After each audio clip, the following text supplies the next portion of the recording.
Welcome back, Building with Zach here, and today we're going to be fixing another snowblower. Okay, so here it is. It's a Troy built, and it's really dirty, but here's what I saw right off the bat. Look at this. See in there? There's some kind of animal's nest in there. And I'm sure that's the problem, so I'm going to start by taking all the covers off.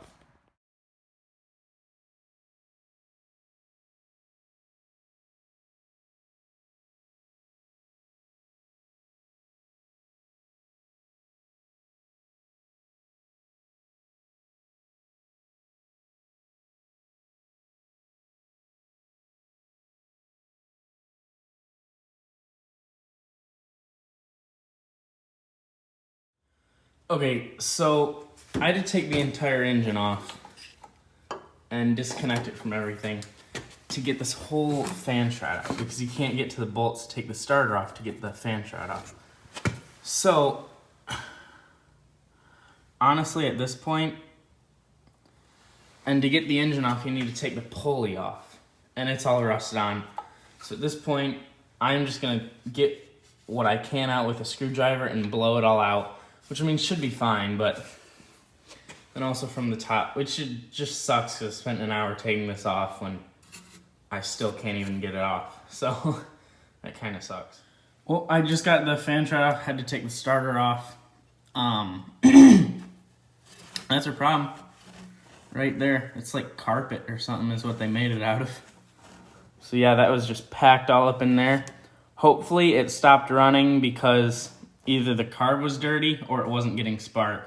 Because if he ran it with this in there, it could have easily overheated the engine and worn down the rings. So I'm gonna clean this out. I mean, it's everywhere. So, I mean, this is just really to come, like, you have to take everything off to get that fan shroud off. Like, you save 3 cents for using the same head bolts to hold the fan shroud on. Like, really? But, so I'll get that out of there and blow it all out. Alright guys, that might be our problem right there. You can see whatever it was ate through the ground for the coil. So, I can't remember if this would cause it to have no spark or it would cause it to never shut off. I think it would cause it to never shut off.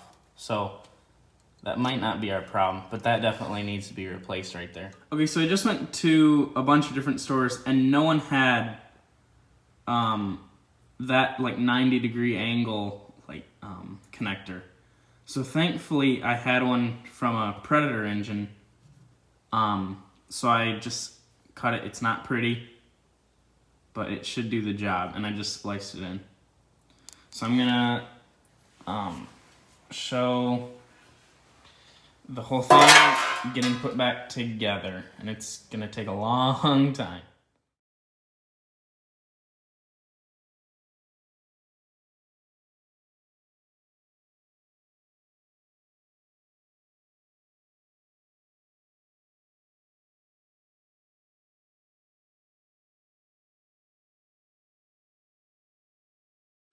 Okay, so I got everything put back on, and it was probably really quick in the time lapse, but I did spray a little starting fluid down the spark plug hole, put the spark plug back in, and I cranked it, and sure enough it started.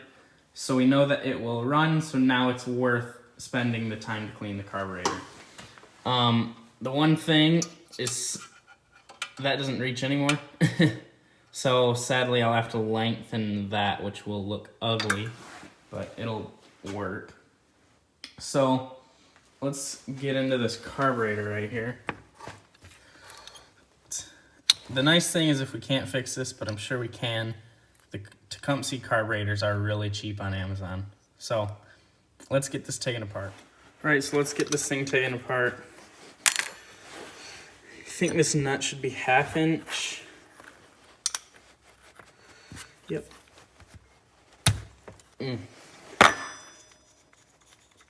So this might be one of the integrated bowls where like this bolt on the bottom is also the jet, but I'm not, yeah, it is. So there's that. Now it should pop off, there we go. So there's the jet, I don't know if you can see that, but right up there is the jet. and that is usually what's plugged, which is why it won't run. This is the float.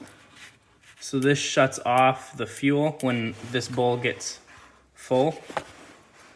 So you can just get pliers. Let me get them real quick. And you can pull this float off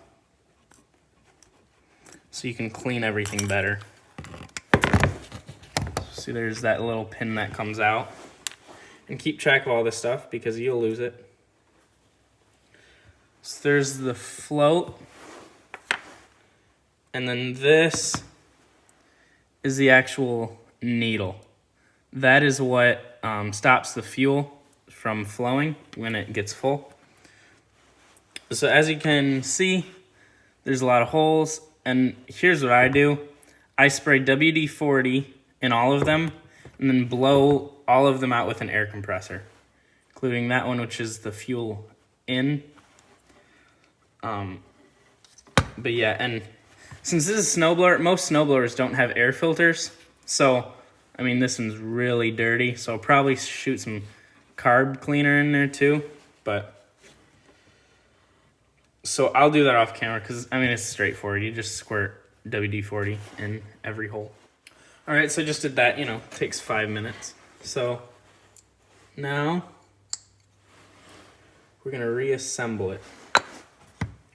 So I've never been inside one of these carburetors before, so I'm not really sure what I'm doing, but so this, okay, so that little wire, sorry, it was not in frame at all right there. That little wire goes underneath that flap. So then it just sits in there. There's nothing holding it in.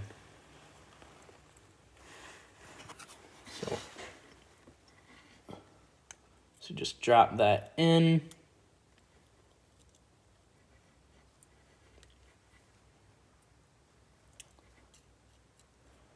Hopefully it's in frame, which it's not. Hold on. I'm gonna do this off camera. All right, so I just got that put back on. Let's see if I can. So you see the needle in there. When it's full, it gets pushed up, and when the gas goes down, it comes down and lets more gas through. So that's how that works. So now let's put this bowl back on. Not sure that it needs to go in any specific way. So, and then we'll put this. Also cleaned this. So put that back in. Tighten it up a little bit. You'll feel it, it'll stop. And then put this linkage back in, which I have no idea. Forgot which way it goes, so I'll figure that out later. All right, so I figured I'd save you guys the time of putting everything back on, because that's gonna be different for whatever you're doing. So let's give this thing a shot. Prime it a couple times. Keys on, choke.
All right, so there you can see that she runs.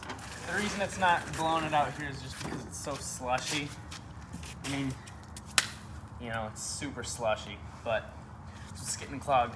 But other than that, it runs great. The oil was way overfilled, so I dumped out probably half a quart of oil and it's still a little bit overfilled, so I'll have to fix that. But other than that, runs great. All right, anyway guys, thanks for watching. If you like this video, give it a thumbs up. Thank you for watching, and I'll see you guys next time.